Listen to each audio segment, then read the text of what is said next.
नमस्कार, आप देख रहे हैं हर्पल न्यूज और मैं हूं आपके साथ माधुरी तिवारी। खबरों की शुरुआत करेंगे, लेकिन उससे पहले नजर डालेंगे आज की हेडलाइंस पर। प्रधानमंत्री नरेंद्र मोदी शुक्रवार से 5 दिनों की विदेश यात्रा पर हैं। इस दौरान वे इटली में आयोजित G20 शिखर बैठक में भाग लेंगे। केंद्रीय गृह मंत्रालय ने मौजूदा कोविड प्रतिबंधों को 30 नवंबर तक बढ़ाने का फैसला किया। पिछले 24 घंटे में देश में कोरोना के 16,156 नए मामले आए सामने। कर्नाटक में आरएसएस की 3 दिवसीय बैठक हुई शुरू। बैठक में हिंदुओं पर हो रहे हमलों समेत कई अहम मुद्दों पर किया जाएगा मंथन। उत्तराखंड के सभी सरकारी अस्पतालों में निःशुल्क मिलेगी शुगर और ब्लड प्रेशर की दवाइयां। हॉकी प्लेयर वंदना कटारिया को मिलेगा अर्जुन अवार्ड। हरिद्वार के उप जिला क्रीड़ा अधिकारी वरुण बेलवाल ने इसकी पुष्टि की। प्रधानमंत्री नरेंद्र मोदी शुक्रवार से 5 दिनों की विदेश यात्रा पर जा रहे हैं।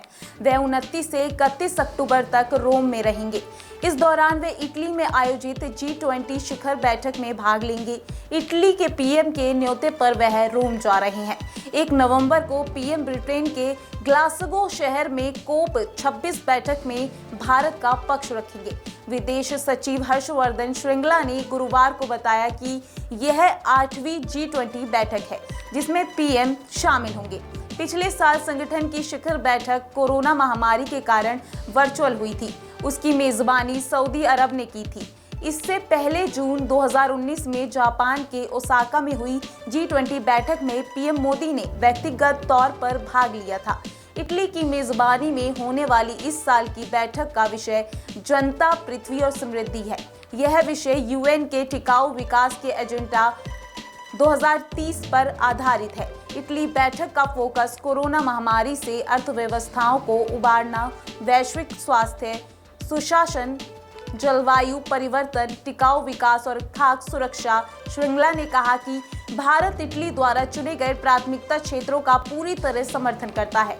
हम इनमें से प्रत्येक विषय पर इटली के साथ इसी के आधार पर बैठक में विचार विमर्श होगा। विदेश सचिव ने कहा कि G20 शिखर बैठक विचार विमर्श का एक महत्वपूर्ण मंच है। इसमें नए नीतिगत मसलों जिनका नागरिकों के जीवन पर असर होता है पर विचार किया जाता है। ये मसले वैश्विक वित्तीय स्थिरता, टिकाऊ वित्त, स्वास्थ्य, खाद्य सुरक्षा आदि है। प्रधानमंत्री मोदी रोम बैठक में वैश्विक चुनौतियों पर भारत का रुख सामने रख सकते हैं। वे अफगानिस्तान की स्थिति पर समग्र रूप से वैश्विक दृष्टिकोण की पैरवी करने के साथ ही जलवायु परिवर्तन और कोरोना महामारी के खिलाफ एकजुटता की भी बात कर सकते हैं। बता दें, पीएम मोदी 1 नवंबर को ब्रिटेन के ग्लासगो में जलवायु परिवर्तन पर आयोजित 26वें सम्मेलन की बैठक में भाग लेंगे। श्रृंगला ने बताया कि कोप 26 में भारत पेरिस समझौते की गाइडलाइंस को अमल में लाने, जलवायु वित्त जुटाने, जलवायु संरक्षण करने वाली प्रौद्योगिकी अपनाने और वैश्विक तापमान में बढ़ोतरी को सीमित करने पर जोर देंगे। केंद्रीय गृह मंत्रालय ने गुरुवार को कोरोना वायरस महामारी के प्रसार को बढ़ाने से रोकने के लिए मौजूदा कोविड प्रतिबंधों को 30 नवंबर तक बढ़ाने का फैसला किया है। सरकार का यह कदम कोविड के मामलों में कल के मुकाबले लगभग 20% की तेजी दर्ज आने के बाद लिया गया है।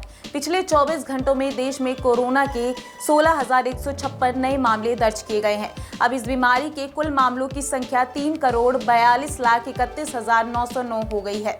वहीं केंद्रीय स्वास्थ्य मंत्री मनसुख मंडाविया ने इस कार्यक्रम में कहा है कि भारत में अंतर्राष्ट्रीय स्वास्थ्य पर्यटन केंद्र बनने की क्षमता है। उन्होंने कहा है कि प्रधानमंत्री नरेंद्र मोदी के दृष्टिकोण के चलते स्वास्थ्य को भारत में विकास से जोड़ा गया है। देश के स्वास्थ्य क्षेत्र में निवेश की अपार संभावनाएं हैं। वह भारतीय उद्योग परिसंघ एशिया स्वास्थ्य 2021 सम्मेलन को संबोधित कर सकते हैं। सम्मेलन की थीम बेहतर कल के लिए स्वास्थ्य सेवा में बदलाव है। मंडाविया ने कहा कि इससे पहले स्वास्थ्य का मतलब केवल इलाज समझा जाता था, लेकिन अब स्वास्थ्य को विकास के साथ जोड़ दिया गया है। केवल एक स्वस्थ समाज एक समृद्ध देश बन सकता है और यही प्रधानमंत्री नरेंद्र मोदी की मुख्य सोच है। उन्होंने कहा कि सरकार स्वास्थ्य सेवा क्षेत्र के बेहतर भविष्य के लिए पहुंच, जवाबदेही और जागरूकता के लिए प्रतिबद्ध है और इन सेवाओं को और बेहतर बनाने के लिए और लगातार काम करने में जुटी हुई है। कोविड क्राइसिस आई और एक कोविड क्राइसिस ने हमें शॉर्ट एनालिसिस करने के लिए अवसर दिया।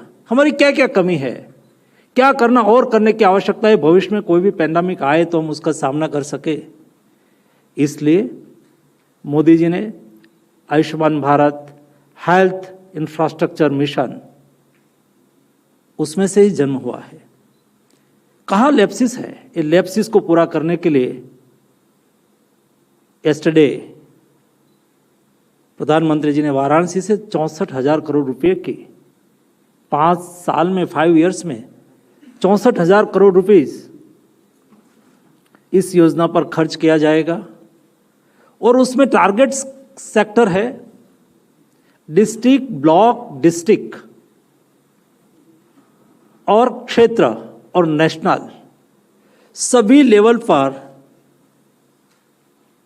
अच्छी लेबोरेटरी हो। एक ब्लॉक में भी लेबोरेटरी हो, ब्लॉक के ऊपर डिस्ट्रिक्ट लेवल पर एक उससे बड़ी लेबोरेटरी हो। क्रूज ड्रग्स मामले में महाराष्ट्र के मंत्री नवाब मलिक का एनसीबी पर आरोपों का सिलसिला लगातार जारी है। गुरुवार को नवाब मलिक ने सवाल उठाया कि अभी तक क्रूज पार्टी के आयोजकों पर कार्रवाई क्यों नहीं हुई। उन्होंने दावा किया कि क्रूज पार्टी का एक आयोजक एनसीबी के मुंबई जोनल डायरेक्टर समीर वानखेड़े का मित्र था। मलिक ने कहा कि दाढ़ी वाला एक व्यक्ति जो क्रूज पर मौजूद था फैशन टीवी का प्रमुख है, जिसने क्रूज पर ड्रग्स पार्टी का आयोजन किया था। एनसीबी पहले ही दावा कर चुकी है कि क्रूज पर एक रेप पार्टी की योजना बनाई गई थी। मलिक ने पूछा, बिना अनुमति के इतनी बड़ी पार्टी कैसे आयोजित की गई? फैशन टीवी के भारत प्रमुख और समीर वानखेड़े के दोस्त काशिफ खान के खिलाफ कोई कार्रवाई क्यों नहीं की गई? साथ ही उन्होंने वानखेड़े और काशिफ खान के संबंधों पर भी सवाल उठाए। मलिक ने पूछा कि वानखेड़े ने उनको कभी कोई कार्रवाई क्यों नहीं की? मुझे समीर वानखेड़े से इन सवालों के जवाब की उम्मीद है। वहीं इससे पहले मलिक ने बुधवार को कहा कि क्रूज ड्रग्स पार्टी के आयोजक फैशन टीवी ने महाराष्ट्र पुलिस या राज्य के गृह विभाग से कोई अनुमति नहीं ली थी। उन्होंने सीधा शिपिंग निदेशालय से अनुमति प्राप्त की थी, जो केंद्रीय बंदरगाह, शिपिंग और जलमार्ग मंत्रालय के अंतर्गत आता है। मंत्री ने यह भी दावा किया कि एक अंतर्राष्ट्रीय ड्रग माफिया का एक सदस्य भी इसी क्रूज पर मौजूद था। उन्होंने पूछा कि वह कैसे आजाद घूम रहा था, जबकि कुछ अन्य को गिरफ्तार कर लिया गया। बता दें कि वानखेड़े के नेतृत्व में एनसीबी की एक टीम ने 2 अक्टूबर को मुंबई तट पर क्रूज जहाज पर छापा मारा था और ड्रग्स जब्त करने का दावा किया था। एजेंसी ने अभिनेता शाहरुख खान के बेटे आर्यन खान सहित कई लोगों को इस मामले में गिरफ्तार किया था। क्रूज शिप ड्रग्स मामले में गुरुवार को वो हुआ जिसका इंतजार शाहरुख खान, उनकी पत्नी गौरी खान और उनके बेटे आर्यन खान को पिछले 25 दिनों से था। बॉम्बे हाईकोर्ट ने आर्यन के वकीलों की दलीलों को सही मानते हुए उन्हें जमानत दे दी है। हालांकि जमानत का आधार शुक्रवार को आने वाले डिटेल ऑर्डर के बाद ही साफ हो सकेगा। इसके बावजूद यह माना जा रहा है कि आर्यन खान की ओर से सीनियर वकील मुकुल रोहतगी की मजबूत दलीलें एनसीबी पर भारी पड़ गई हैं। आर्यन केस की पैरवी वकील सतीश मनशिंदे भी कर रहे थे। दोनों ही इस तरह के केस में दिग्गज वकील माने जाते हैं। बता दें कि मनशिंदे ने किला कोर्ट में हुई सुनवाई के दौरान आर्यन खान का पक्ष रखा था। इनके अलावा अमित देसाई ने 13 और 14 तारीख को एनडीपीएस कोर्ट में हुई सुनवाई के दौरान मजबूती से आर्यन खान का पक्ष रखा। मनशिंदे ने सुशांत ड्रग्स केस में रिया चक्रवर्ती और देसाई ने हिट एंड रन केस में सलमान को अदालत से राहत दिलाई थी। याचिका पर सुनवाई शुरू हुई, जिसके बाद शाम को कोर्ट ने इस मामले में फैसला सुनाया। जमानत का विरोध करते हुए एएसजी अनिल सिंह ने एनसीबी की तरफ से दलीलें दी, लेकिन कोर्ट ने आर्यन खान और अन्य दोनों आरोपियों को जमानत दे दी। वहीं इस दौरान एएसजी ने कोर्ट से कहा कि आर्यन को जमानत मिलने पर सबूतों से छेड़छाड़ की जा सकती है। आर्यन पिछले कुछ सालों से रेगुलर ड्रग्स ले रहे हैं। रिकॉर्ड से पता चलता है कि वह कई लोगों को ड्रग्स अवेलेबल कराते रहे। जिस तादाद में ड्रग्स की मात्रा मिली है उससे साफ है कि वह ड्रग स्मगलरों के कांटेक्ट में रहे हैं। साथ ही एएसजी ने सवाल उठाया कि ये बात बार बार पूछी जा रही है कि हमने ड्रग्स सेवन की जांच नहीं की है। जब उन्होंने इसका सेवन नहीं किया तो जांच का सवाल ही नहीं है। यह केस इस बात को लेकर है कि आर्यन के पास ड्रग्स पाई गई है। दिल्ली एनसीआर की हवा को पराली के धुएं ने एक बार फिर बिगाड़ना शुरू कर दिया है। बीते 24 घंटे में राजधानी की हवा का औसत वायु गुणवत्ता सूचकांक 93 अंक उछालकर 232 दर्ज किया गया है, जो कि खराब श्रेणी में माना जाता है। इसे एक दिन पहले 139 दर्ज किया गया था। सफर का अनुमान है कि अगले 24 घंटे में दिल्ली एनसीआर की हवा और बिगड़ेगी और सूचकांक बहुत खराब श्रेणी में दर्ज किया जाएगा। सफर के मुताबिक बीते 24 घंटे में पड़ोसी राज्यों में 656 पराली जलने मामले में दर्ज किए गए हैं। इससे उत्पन्न होने वाले PM 2.5 कण की प्रदूषण में 16% हिस्सेदारी दर्ज की गई है। हवा की दिशा पश्चिम की ओर बहने वाली है और इसकी वजह से पराली का धुआं दिल्ली एनसीआर में पहुंच रहा है। सफर का अनुमान है कि आगामी 29 अक्टूबर तक हवा बहुत खराब श्रेणी की उच्चतम स्तर में दर्ज की जा सकती है। पराली का धुआं बढ़ने के कारण इस समय PM 2.5 का स्तर खराब श्रेणी में बना हुआ है, जबकि PM 10 का स्तर औसत श्रेणी में दर्ज किया जा रहा है। वहीं केंद्रीय प्रदूषण नियंत्रण बोर्ड के मुताबिक बुधवार को फरीदाबाद का औसत वायु गुणवत्ता सूचकांक 249, गाजियाबाद का 232, गुरुग्राम का 168 और नोएडा का 228 रहा। इससे एक दिन पहले एनसीआर के अधिकांश शहरों की हवा औसत श्रेणी में दर्ज की गई थी। वहीं पहाड़ों पर बर्फबारी की असर मैदानी इलाकों में भी दिखना शुरू हो गई है। दिल्ली एनसीआर में मौसम का मिजाज बदलने के कारण सुबह शाम के समय हल्की सर्दी का एहसास बढ़ रहा है। अगले 3 दिनों में न्यूनतम तापमान में कमी आने के साथ सुबह के समय हल्का कोहरा छाया रह सकता है। मौसम विभाग के मुताबिक बुधवार को अधिकतम तापमान सामान्य से 3 कम 28.2 डिग्री सेल्सियस और न्यूनतम तापमान सामान्य से 2 कम 14.6 डिग्री सेल्सियस दर्ज किया गया। बीते 24 घंटे में हवा में नमी का स्तर 41 से 94% रहा। दिन भर धूप खिली रही लेकिन गर्मी का एहसास नहीं हुआ। वहीं शाम के समय हल्की ठिठुरन महसूस की गई। आरएसएस की अखिल भारतीय कार्यकारी समिति की 3 दिवसीय बैठक कर्नाटक के धारवाड़ में शुरू हुई है। राष्ट्रोत्थान विद्या केंद्र में आयोजित बैठक में हिंदुओं पर हो रहे हमलों समेत कई अहम मुद्दों पर मंथन किया जा रहा है। आपको बता दें कि संघ के एक वरिष्ठ पदाधिकारी ने बताया कि बांग्लादेश में हिंदुओं पर हमलों के विषय पर इस बैठक में एक प्रस्ताव पारित किया जाएगा। वैदिक मंत्रोच्चार के बीच यह सत्र आरंभ हुआ। इस वार्षिक कार्यक्रम में सरसंघचालक मोहन भागवत और सरकार्यवाह होसबाले समेत 7 देश 350 लोग शामिल रहे। संघ के सह प्रचार प्रमुख नरेंद्र ठाकुर ने बैठक के पहले बताया, आज यहां संघ की कार्यकारी समिति की बैठक शुरू हुई। हम इसमें वर्तमान हालात, भविष्य की और योजनाएं, बांग्लादेश में हिंदुओं पर हमलों के बारे में विचार विमर्श करेंगे। उन्होंने कहा कि बांग्लादेश में हिंदुओं पर हमलों के विषय पर एक प्रस्ताव भी बैठक में पारित किया जाएगा। साथ ही संघ के एक अन्य पदाधिकारी ने बताया कि प्रतिवर्ष अक्टूबर माह के अंत में राष्ट्रीय कार्यकारी समिति की बैठक होती है। पिछले वर्ष कोविड-19 संबंधी पाबंदियों के कारण यह बैठक ऑनलाइन तरीके से हुई थी। उन्होंने कहा, इस वर्ष कोरम पूरा है, यहाँ 350 से अधिक लोग एकत्रित हुए हैं। उन्होंने कहा कि संगठनात्मक कार्य देखने वाले भारतीय जनता पार्टी के कुछ वरिष्ठ नेता भी कार्यक्रम में शामिल हो रहे हैं। योगी सरकार ने गुरुवार को राज्य कर्मचारियों को दिवाली की सौगात देते हुए उन्हें 30 दिनों के बोनस भुगतान का आदेश जारी किया है। इसके तहत राजकीय विभागों के कार्य प्रभारित कर्मचारियों और सहायता प्राप्त शिक्षण और प्रविधिक संस्थाओं और संस्थानीय निकायों के कर्मचारियों और दैनिक वेतनभोगी कर्मचारियों को वर्ष 2020 से 21 के लिए 30 दिनों के बोनस भुगतान का आदेश दिया जाएगा। इसके तहत दैनिक वेतनभोगी कर्मचारियों जिन्हें 6 कार्य दिवसीय सप्ताह वाले कार्यालयों में 31 मार्च 2021 को 3 साल या उससे अधिक समय तक लगातार काम किया हो, प्रत्येक को कम से कम 240 दिन कार्यरत हो रहे हों, उनको भी यह सुविधा प्राप्त होगी। वह कर्मचारियों के बोनस की धनराशि का 75% भाग संबंधित कर्मचारियों के भविष्य निधि खाते में जमा किया जाएगा। वहीं शेष 25% का नकद भुगतान किया जाएगा। उत्तराखंड के सभी सरकारी अस्पतालों में अब डायबिटीज और ब्लड प्रेशर की दवाइयां निःशुल्क दी जाएंगी। इसके लिए स्वास्थ्य मंत्री डॉक्टर धन सिंह रावत ने विभागीय अधिकारियों को प्रभावी व्यवस्था बनाने के निर्देश दिए हैं। इसके अलावा नवंबर और दिसंबर में राष्ट्रीय अंधता निवारण कार्यक्रम के तहत 1 लाख लोगों के निःशुल्क मोतियाबिंद के ऑपरेशन और चश्मा वितरण का अभियान चलाया जाएगा।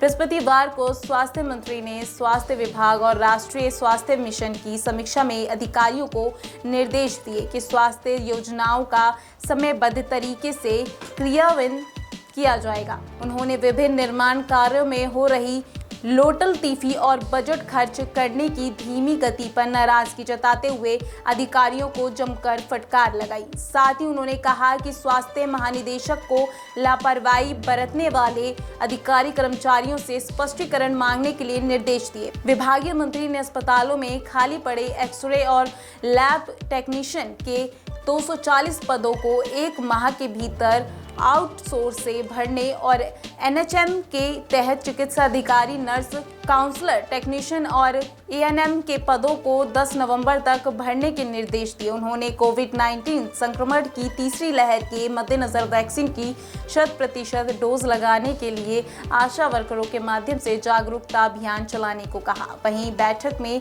एनएचएम मिशन निदेशक सोनिका ने बताया कि वर्ष 2021 से 2022 में विभिन्न पदों में 872 करोड़ की राशि के सापेक्ष 530 करोड़ की धनराशि प्राप्त हुई थी, जिसमें से 163 करोड़ की धनराशि का उपयोग कर लिया गया है। इस दौरान बैठक में मिशन निदेशक एनएचएम सोनिका, स्वास्थ्य महानिदेशक डॉक्टर तृप्ति, बहुगुणा निदेशक NHM doctor Saroj Nethani, doctor Vinita Shah, वित्त नियंत्रक कविता नबियाल, खजान चंद पांडे सहित अन्य विभागीय अधिकारी उपस्थित रहे। टोक्यो ओलंपिक में शानदार प्रदर्शन करने वाली हॉकी स्टार वंदना कटारिया को हॉकी इंडियन की संस्तुति पर अर्जुन अवार्ड से नवाजा जाएगा। खेल मंत्रालय ने उनकी चयन अवार्ड के लिए किया। हरिद्वार के उप जिला क्रीड़ा अधिकारी वरुण बेलवाल ने इसकी पुष्टि की है। भाई पंकज कटारिया ने बताया कि वंदना को अर्जुन अवार्ड मिलने से उन्हें काफी खुशी है। वंदना के घर आने पर विशेष स्वागत किया जाएगा। वंदना को अर्जुन अवार्ड देने की घोषणा के बाद से ही वह परिवार के साथ स्पोर्ट्स अधिकारियों और खेल प्रेमियों में खुशी की लहर। वंदना कटारिया के परिजनों ने मिठाई बांटकर खुशी का इजहार किया। परिजनों का कहना है कि उनके लिए यह दीपावली का उपहार है। बता दें कि हरिद्वार के रोशनबाद गांव निवासी भारतीय महिला हॉकी टीम की खिलाड़ी वंदना कटारिया ने टोक्यो ओलंपिक में दक्षिण अफ्रीका के खिलाफ हुए मैच में हैट्रिक लगाकर इतिहास रचा था। वह ऐसा करने वाली पहली भारतीय महिला हॉकी खिलाड़ी बनी है। इसके बाद रोशनबाद की बेटी का देश और विदेश में खूब डंका बजा। धर्मनगरी लौटने पर लोगों ने बेटी को सर आंखों पर बैठा लिया और प्रदेश सरकार ने उन्हें बेटी बचाओ और बेटी पढ़ाओ का ब्रांड एम्बेसडर घोषित कर दिया। इसके अलावा उन्हें 25 लाख का नकद पुरस्कार दिया गया। छत्तीसगढ़ के जगदलपुर मेडिकल कॉलेज के 10 स्टाफ कोरोना संक्रमित पाए गए हैं। एक साथ इतनी संख्या में स्टाफ के कोरोना संक्रमित होने से हड़कंप मच गया। फिलहाल इन सभी को होम आइसोलेट किया गया है। साथ ही ये जिन जिन संपर्क में आए थे उन्हें सभी को डिटेल निकालकर कोरोना की जांच की जा रही है। कोविड-19 प्रभारी डॉक्टर ने पॉजिटिव आने की पुष्टि की है।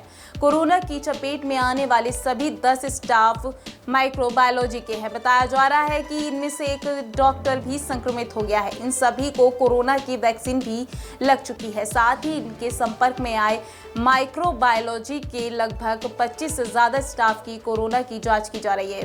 प्राप्त जानकारी के मुताबिक कुछ दिन पहले कॉलेज में एक फेयरवेल पार्टी का आयोजन किया गया था। इसमें कोरोना प्रोटोकॉल की धज्जियां उड़ाई गई थी। बता दें छत्तीसगढ़ में कोरोना के मामलों में बढ़ोतरी दर्ज की जा रही है। त्योहारों से पहले राज्य में कोरोना संक्रमण के बढ़ते मरीजों ने शासन प्रशासन से लेकर आम लोगों की चिंता भी बढ़ा दी है। राज्य के कई जिलों में कोरोना एक्टिव केसों की संख्या 2 अंकों में है। सबसे ज्यादा बस्तर जिले में है, यहां अभी 20 एक्टिव मजदूर है, जबकि सुकमा में 9 और दंतेवाड़ा में 4 मामले सक्रिय हैं। सुप्रीम कोर्ट ने गुरुवार को पटाखों पर प्रतिबंध को लेकर बनी धारणा को दूर करते हुए कहा कि यह किसी विशेष समूह या समुदाय के खिलाफ नहीं है। शीर्ष अदालत ने कहा कि वह उत्सव की आड़ में नागरिकों के अधिकारों के उल्लंघन की अनुमति नहीं दे सकता। एम.आर. शाह और न्यायमूर्ति ए.एस. बोपन्ना की पीठ ने स्पष्ट किया कि वह अपने आदेशों का पूर्ण करना चाहती है। उत्सव की आड़ में आप नागरिकों के जीवन के साथ नहीं खेल सकती। हम किसी खास समुदाय के खिलाफ नहीं हैं। पीठ ने कहा कि हम कड़ा संदेश देना चाहते हैं कि हम यहाँ नागरिकों के मौलिक अधिकारों की रक्षा के लिए हैं। साथ ही शीर्ष अदालत ने कहा कि पटाखों पर पहले प्रतिबंध का आदेश विस्तृत कारण बताते हुए पारित किया गया था। सभी पटाखों पर प्रतिबंध नहीं था, यह व्यापक जनहित में था, एक खास छाप बना रहा है। यह अनुमान नहीं लगाया जाना चाहिए कि इसे विशेष उद्देश्य के लिए प्रतिबंधित किया गया था। पिछली बार हमने कहा था कि हम भोग के रास्ते में नहीं आ रहे, लेकिन हम लोगों के मौलिक अधिकारों के आड़े नहीं आ सकते। बता दें, इससे पहले शीर्ष अदालत ने ये 6 निर्माताओं को 6 कारण बताने का आदेश दिया था कि उनके आदेशों की अवमानना के लिए उन्हें दंडित क्यों नहीं किया जाना चाहिए। सुप्रीम कोर्ट ने कहा था कि वह पटाखों पर प्रतिबंध लगाने पर विचार करते हुए रोजगार की आड़ में अन्य नागरिकों के जीवन के अधिकार का उल्लंघन नहीं कर सकते हैं और इसका मुख्य फोकस निर्दोष नागरिकों के जीवन का अधिकार है।